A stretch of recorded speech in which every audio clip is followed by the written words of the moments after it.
分メンタル病んじゃってる人だと思うんですよね。嘘つくやつは嫌だとか、俺たちに歯向かうやつは嫌だっていう吉本の村社会の論理を言って行動してるだけなんですよ。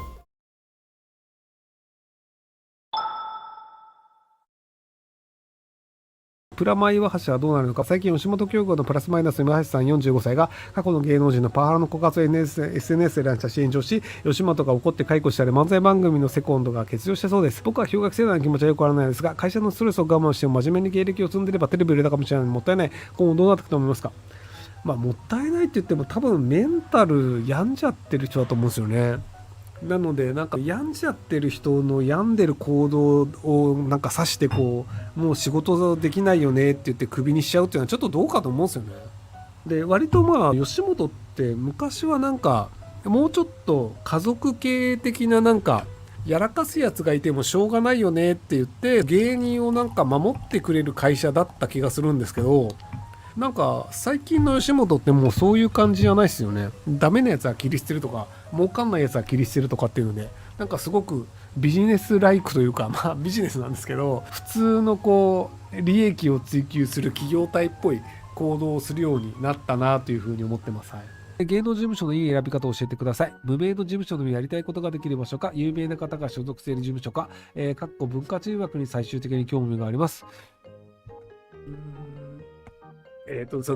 い事務所と悪い事務所って結構難しくて、例えばじゃあ吉本興業というのがいい事務所かっていうと、客観的には吉本興業が抑えてるテレビ番組の枠とかがあったりするんですよ。吉本興業自体がそのテレビ番組を作ってるので、そこに出てるタレントっていうのも吉本興業が決めることができますみたいなところがあって、なので売る気になったタレントを売る能力は吉本興業はめちゃくちゃ高いんですよ。吉本興業が制作しなかったとしても有名な番組とかでダウンタウン松本さんが出るっていうのだから代わりにこの人も一緒に押し込みますみたいな、そういう押し込みもできたりするんですよね。抱き合わせ販売みたいなっていうのがあって、吉本興業って売る気になったら売るっていう能力がめちゃめちゃ高いんですけど、ただタレントが1000人以上いるのかな。なので基本的には 90% 以上の吉本興業に所属している人は会社は何もしてくれません。で何もしてくれないけど学校に NSC みたいなの入れって言われてお金を取られたりっていうのもあったりします。すげえ可愛いとか能力値が高いとかであれば売る力のある能力事務所っていうのはすげえ頑張ってくれる場合があるんですけど、ただ6000人いるのごめんなさい、6000人でしたなので基本的にはめちゃめちゃ可愛いとか喋れるとかっていう能力がないのであれば大手事務所に入ると埋もれて終わりです。でちっちゃい事務所の場合はそこら辺がその二人三脚で頑張ろうと思っている人しか採用されなかったりするので、採用されると二人三脚で頑張ってくれるっていう場合もあるんですよね。でただ文化人って基本的にギャラ安いのと仕事が限られるんですよ。バラエティ番組に芸人さんとかじゃあ歌手ですとかになるとライブやりますとかっていういろんな仕事があって売り上げ立つんですけど、文化人ってじゃあホールは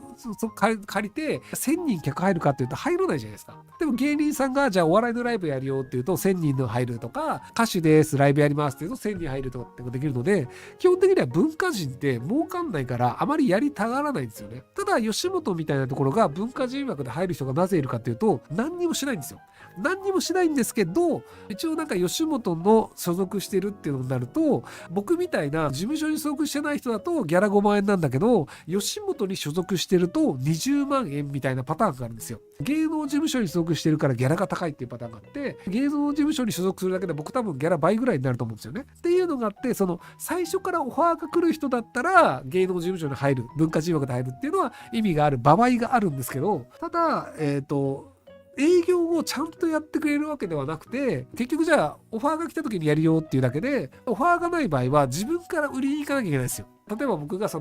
本に所属して文化人枠芸能事務所枠でギャラ倍になったとしても吉本が仕事を取ってくれるわけではないので、じゃあ自分で仕事を取るために動きますってなると、じゃあ自分でマネージャー雇って動いた方がいいよねってなると、結果として芸能事務所に所属しないで自分で雇って営業した方がいいよねってことになっちゃうんですよね。武井壮さんとかは個人事務所でマネージャーを自分で雇うっていう形でギャラ交渉とか営業も全部自分でやるっていう、そういう形でやってるっていうパターンだったりするので、自分がどういうスタイルでやりたいかによるんですよね。何にもしたくねっすっていうのであればたまに仕事を入れてくれるっていう芸能事務所に所属するのもいいし、バンバン自分で売っていきたいよねってなると、むしろ自分で個人事務所で営業した方がうまくいくっていうパターンもあったりするんじゃないかなと思います。正解がその人によるっていう、すごく適当な答えになっちゃうんですよね。宮迫さんがやった悪いことって何ですかって言った時にちゃんと説明できる人あんまりいないと思うんですよね。闇営業という名前で呼ばれたことが良くなかったっていうことになってるんですけど、そもそも吉本芸人闇営業はほとんどの人がやっていましたと。でこれは吉本の人も言ってるんですよ。なので闇営業自体が良くないっていうのは実は論点ではなくて、若手の芸人とかも普通にそのなんか紹介されたちょっとした仕事とか結婚式の司会とかってやったりしてお金もらってるのは普通にありましたと。なので宮迫さんがやった本当に悪いことって何なのっていうのって闇営業ではなくて吉本の偉い人に嘘をついたことなんですよ。吉本の人にとってみたら嘘つかれたはすげえムカつく話だと思うんですよね。このパターンをやったのが極楽とんぼの山本さん。極楽とんぼの山本さんも若い女の子に手を出すっていうのをやりました。で板尾いつじさんっていう人も若い女の子に手を出すっていうのをやりました。なので若い女の子に手を出すっていうのをやった2人の芸人さんがいるんですよ。でも板尾いつじさんって吉本で普通に戻って仕事してますと。で山本さんっていうのは戻るまでに10年ぐらいかかったんですよね。じゃあその違いは何なのっていうと吉本に嘘ついたかどうかなんですよ。伊藤さんは若い女の子手出しましたすいませんって謝ったから吉本的には悪いことはしたと。でも吉本の幹部に嘘をついたわけではないので俺たちの仲間だよねと。で山本さんの場合は悪いことはしました。で幹部に嘘をつきました。嘘をついたということはもう仲間じゃないよねっていうのなので、宮迫さんがやった悪いことって吉本の幹部に嘘をついたかどうかなんですよね。もしくは極楽とんぼの山本さんって。で外部の人から見ると、僕らは別に吉本関係ないじゃないですか。別に吉本の偉い人に嘘ついたかどうかとか超どうでもいいわけですよ。でそれよりはどれだけ悪いことをやったかどうかで、未成年の女の子に手を出しましたよね、それは悪いよね、干されるべきだよね、分かりますと。で闇営業悪いかっていうと超普通なんですよ。別に事務所通さないで仕事するの普通にやるでしょ。でそれ認めてたよねと。事務所通してくださいよっていうのって YouTuber とかでも事務所通さないで勝手に仕事受けてやってる例とかもいっぱいあって、でそれは事務所にとってはなんとか事務所通してくださいよって話なんですけど、で別になんかそんな一般市民からとってみたら知ったこっちゃないじゃないですか。その会社の論理であって社会の善悪ではないので。でただ吉本的には宮迫さんはそういうことやったから戻すわけにいかないと。でそのパターンでいくと極楽とんぼの加藤さんっていう人も吉本にエージェント契約っていうのをやったんですけど、結果1年で切られたんですよね。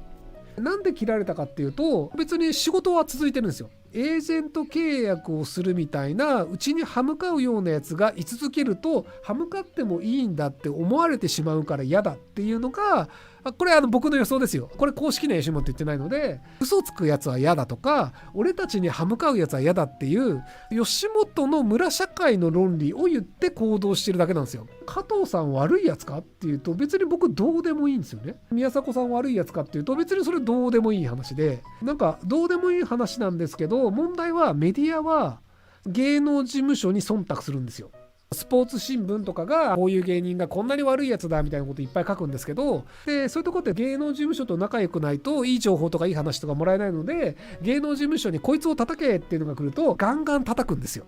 っていう結果メディアを見てる限りなんかあの人金塊強盗でもしたんじゃないのみたいなすげえ悪いやつっていう印象がついちゃうんですよ。でもなんか本当にこの人がやったことは何なのっていうふうに思うと、なんか別に宮迫さんそこまで悪いことしたのっていうのと、あと蛍原さんぶっちゃけ冠番組作る実力ないよねっていうのがあるので、なんか騒動はいかがなものかなと僕は思いました。はい。だからなんかどうせ金塊強盗やったと思われるぐらいだったら本当に盗んだ方がいいのにね。本当にすいません犯罪教唆をすると YouTuber を叩かれるらしいので、全言撤回します。すいません。ご視聴ありがとうございます。今回の動画はこちらからの切り抜きになります。